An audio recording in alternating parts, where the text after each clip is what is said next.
mempercayai, meyakini untuk melaksanakan hukum Allah, kerana dengan perlakuan kita melaksanakan hukum daripada Allah, memastikan supaya hukum Allah akan mendidik penganut-penganut agama Islam itu sendiri untuk sentiasa meletakkan diri mereka sebagai orang yang benar-benar cemerlang, gemilang, terbilang, tidak temberang.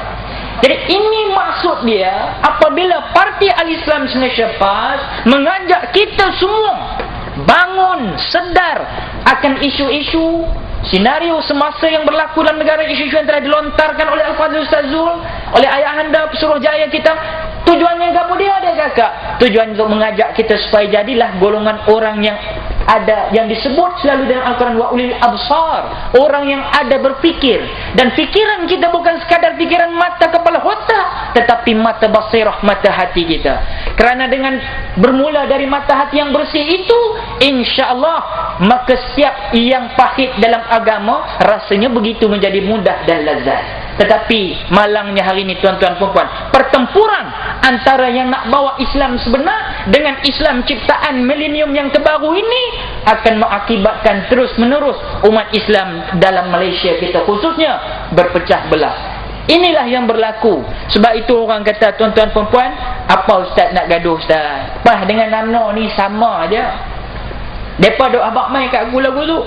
Ana nak bagi tahu, kalau PAS dengan UMNO sama, lagi mudah kerja kita. Apa ada? Mana kata kalau hang orang UMNO duk kata PAS pun sama dengan UMNO, okeylah. Bagilah UMNO, bagilah serah kuasa pada PAS. Pasal apa tak jadi masalah? Pasal UMNO hang kata sama dengan PAS, PAS pun macam UMNO juga. Kalau betul hang kata sama tapi tak serupa dari segi nama, hang bagilah kuasa pada PAS. Hang kata tadi sama serupa tapi tobatlah home dia tak lagi kuasa pada PAS.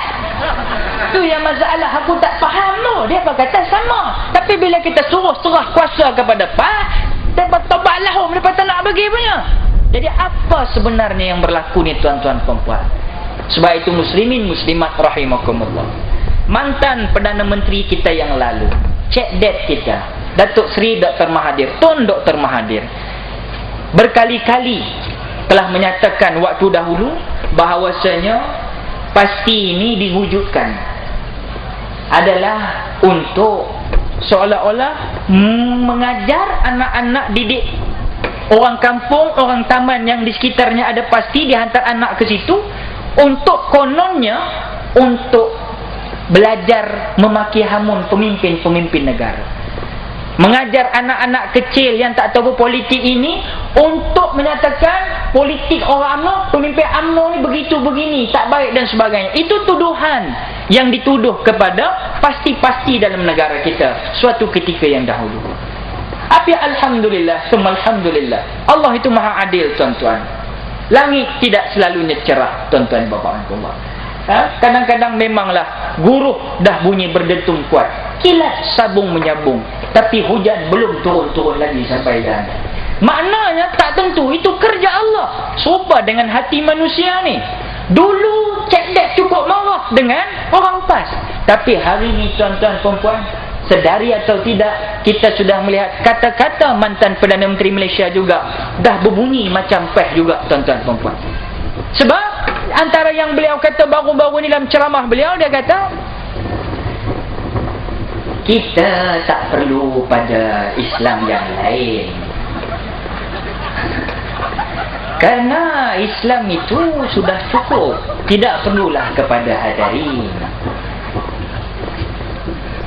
Dan kalau kita tengok modal insan pun, apa dia modal insan?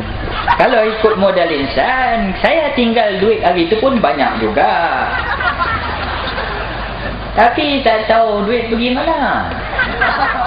Ini bukan saya yang habaq, mantan Perdana Menteri sendiri meragui tindakan dan cara tingkah laku yang ditunjukkan oleh kepimpinan UMNO dan Barisan Nasional.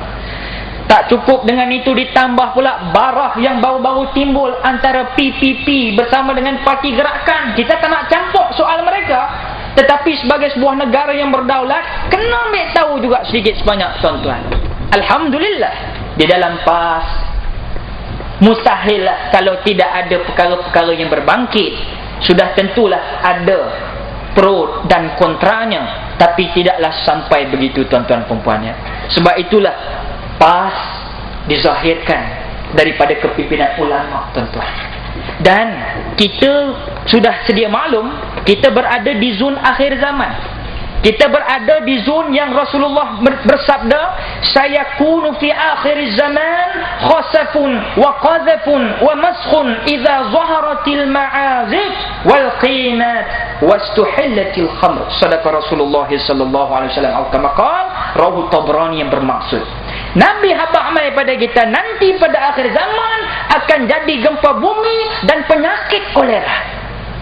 Kolera ni taun dah, dan rakan-rakan penyakit yang sama waktu dengannya, yang tidak ada nama hari ini, virus macam-macam.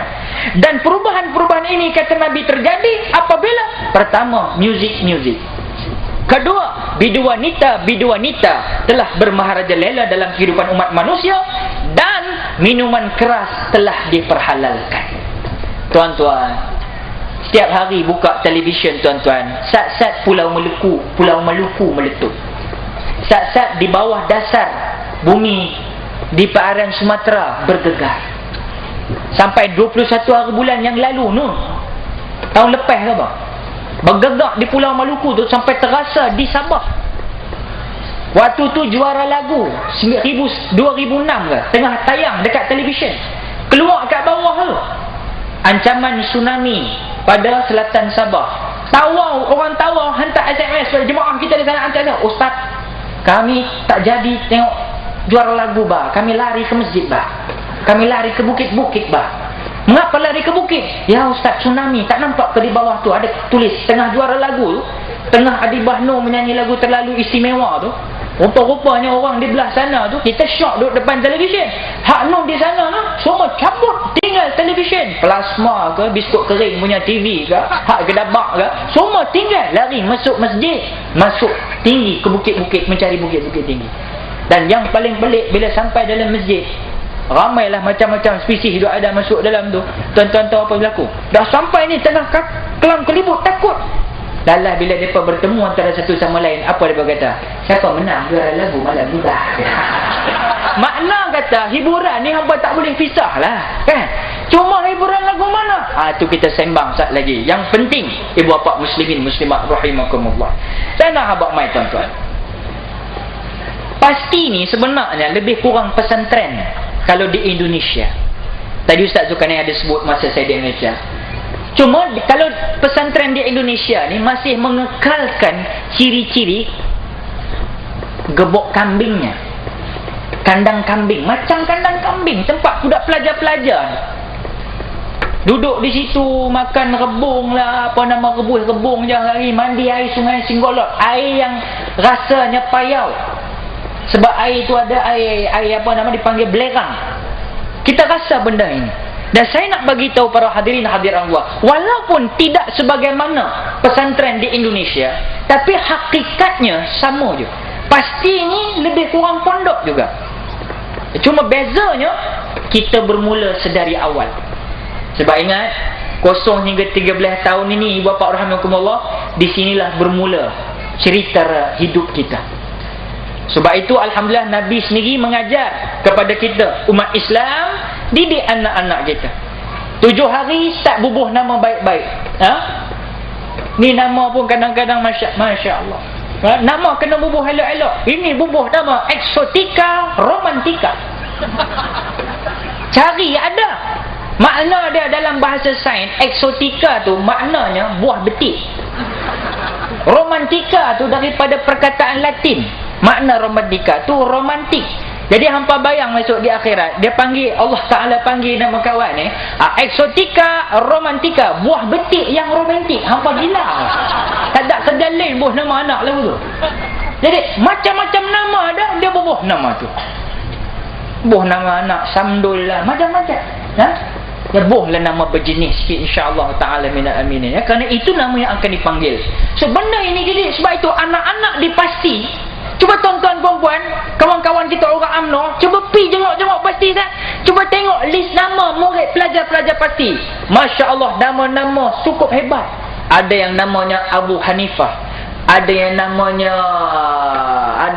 Nurul Iman, ada yang nama Nurul Yaqin, ada yang nama hebat-hebat, nama pejuang-pejuang Islam.